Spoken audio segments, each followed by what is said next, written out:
On 15th of March, the new version 0.8 of Community Shaders has been released with amazing new features. Let us take a look what is in there for us SkyrimVR users.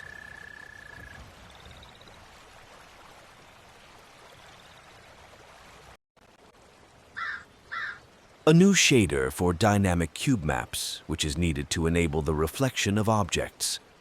With it, you can see buildings, mountains, and other objects reflected on metal surfaces, like steel armor. This is an important foundational technique used for other shaders. A new shader for subsurface scattering of light on skin, simulating the effect of light being reflected not on the top surface of human skin, but on the layers underneath, making characters look much more vivid and realistic. Keep your hands to yourself. What are you doing? A new shader for screen space shadows, which adds shadows for many objects, including onto the originating objects themselves. This allows for hair casting shadows on faces, grass casting shadows on more grass, distant objects like trees or buildings casting shadows on the ground. This may not jump in your face, but your experience will suddenly feel much more real.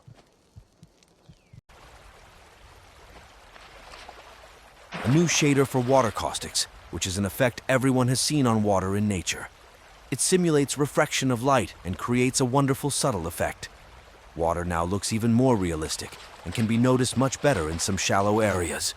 When diving, it adds a much-needed effect that improves the feeling of being underwater.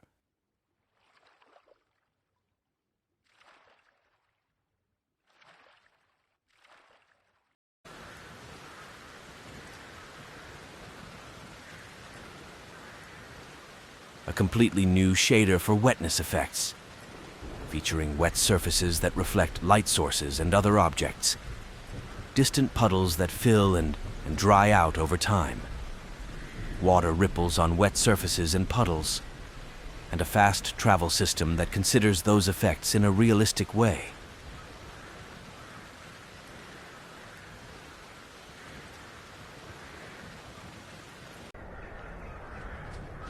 A multitude of optimizations and performance improvements of already released shaders, giving you more headroom to activate those new effects. While this may feel like a version 1.0 release, there is still more in the pipeline, so stay tuned.